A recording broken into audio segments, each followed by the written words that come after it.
Friends, ಇವತ್ತು ಎಲೆಕೋಸು ಬಸ್ಸಾರು ಹೇಗೆ ಮಾಡೋದು ಅಂತ ಹೇಳ್ಕೊಡ್ತೀನಿ. ಸೊ ಒಂದು ಮೀಡಿಯಮ್ ಸೈಜಿನ ಎಲೆಕೋಸನ್ನು ಕಟ್ ಮಾಡಿ ಈಗ ತೊಳೆಯೋದಕ್ಕೆ ಇಟ್ಟಿದ್ದೀನಿ. ಉಪ್ಪು ಮತ್ತು ಅರಿಶಿನ ಹಾಕಿದ್ದೀನಿ. ಅದಾದಮೇಲೆ ಸ್ವಲ್ಪ ಬೇಳೆ ತೊಗೊಂಡಿದ್ದೀನಿ. ನೆಕ್ಸ್ಟು ಇಲ್ಲಿ ನೀರು ಬೇಯೋದಕ್ಕೆ ಇಟ್ಟಿದ್ದೀನಿ. ಈಗ ನೀರು ಕಾಯ್ತಾ ಇದೆ. ಈಗ ಬೇಳೆನ ಹಾಕಬೇಕು ತೊಳೆದ್ಬಿಟ್ಟು. ಸಿಮೆಣ್ಸು ಒಂದು 7-8 ಬೇಯೋದಕ್ಕೆ ಹಾಕ್ಕೋಬೇಕು. ತುಂಬ ಖಾರ ಇತ್ತು ಅಂದರೆ ಒಂದು 4-5 ಹಾಕ್ಕೊಳ್ಳಿ.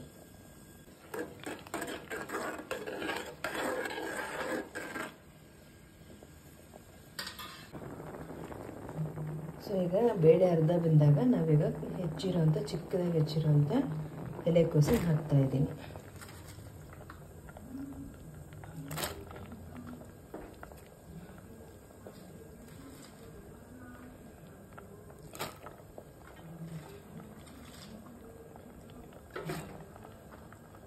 ಈಗ ಇದಕ್ಕೆ ರುಚಿಗೆ ತಕ್ಕಷ್ಟು ಉಪ್ಪು ಹಾಕಬೇಕು. ಸೊ ಕೋಸು ಬೇಳೆ ಎರಡು ಚೆನ್ನಾಗಿ ಬಂದಿದೆ. ಈಗ ಇದನ್ನು ಆಫ್ ಮಾಡ್ಕೋಬೇಕು. ಈ ಥರ ಒಂದು ತಟ್ಟೆಯಲ್ಲಿ ಇದನ್ನು ಆರೋದಕ್ಕೆ ಹಾಕ್ಕೊಳ್ಳಿ. ಈಗ ಜಾರಿಗೆ ನಾವು ತೆಂಗಿನಕಾಯಿನ ಹಾಕ್ಕೋಬೇಕು. ಬೇಯಿಸಿರುವಂಥ ಹಸಿಮೆಣಸು, ನೆಕ್ಸ್ಟ್ ಸ್ವಲ್ಪ ಹುಣಸೆ ಹಣ್ಣು, ಒಂದು ಬೆಳ್ಳುಳ್ಳಿ, ಇದಿಷ್ಟು ಹಾಕಿ ರುಬ್ಕೋಬೇಕು. ಇದಕ್ಕೆ ಬೇಯಿಸಿರೋ ಬೇಳೆ ಹಾಕಿದರೂ ಚೆನ್ನಾಗಿ ಟೇಸ್ಟ್ ಬರುತ್ತೆ, ತಿಕ್ಕಾಗಿ ಬರುತ್ತೆ.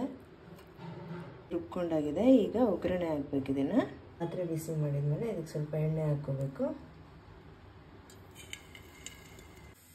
ಸೊ ಈಗ ಸಾಸಿವೆ ಇದಕ್ಕೆ ಒಗ್ಗರಣೆ ಕೊಟ್ಟಿದ್ದೀನಿ. ಎಣ್ಣೆ ಹಾಕ್ಬಿಟ್ಟು ನೆಕ್ಸ್ಟು ಕರಿಬೇವು, ಇದಾದಮೇಲೆ ಈರುಳ್ಳಿ ಸ್ವಲ್ಪ ಹಾಕಬೇಕು. ಈರುಳ್ಳಿ ಚೆನ್ನಾಗಿ ಬಾಡಿಸ್ಬೇಕಿದೆ.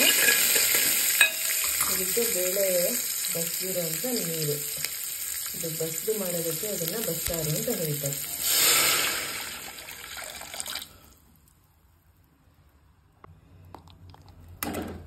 ಇದಕ್ಕೆ ಖಾರ ಹಾಕಬೇಕು, ರುಬ್ಕೊಂಡಿದ್ದಂಥದ್ದು. ಚೆನ್ನಾಗಿ ಮಿಕ್ಸ್ ಮಾಡ್ಕೋಬೇಕು. ರುಚಿಗೆ ತಕ್ಕಷ್ಟು ಉಪ್ಪು ಹಾಕ್ಕೋಬೇಕು. ಸ್ವಲ್ಪ ಕಲರ್ ಬರೋಕ್ಕೋಸ್ಕರ ಧನಿಯಾ ಪೌಡ್ರ್ ಹಾಕ್ಕೋಬೇಕಷ್ಟೇ. ಇದು ಹಾಕ್ಕೊಂಡು ಮಿಕ್ಸ್ ಮಾಡಿ ಒಂದು 5 ನಿಮಿಷ ಕುದಿಯೋಕೆ ಬಿಡಬೇಕು. ಎಲೆಕೋಸನ್ನು ನಾವೇನು ಬೇಯಿಸ್ಕೊಂಡಿದ್ವಿ ಕ್ಯಾಬೇಜನ್ನು, ಈಗ ಇದನ್ನು ಒಗ್ಗರಣೆ ಹಾಕೋಬೇಕು.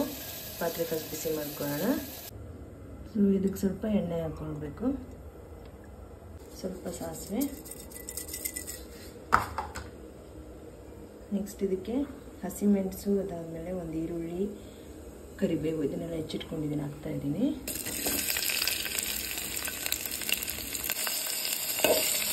ಒಂದು ಒಗ್ಗರಣೆ ಚೆನ್ನಾಗಿರಬೇಕು.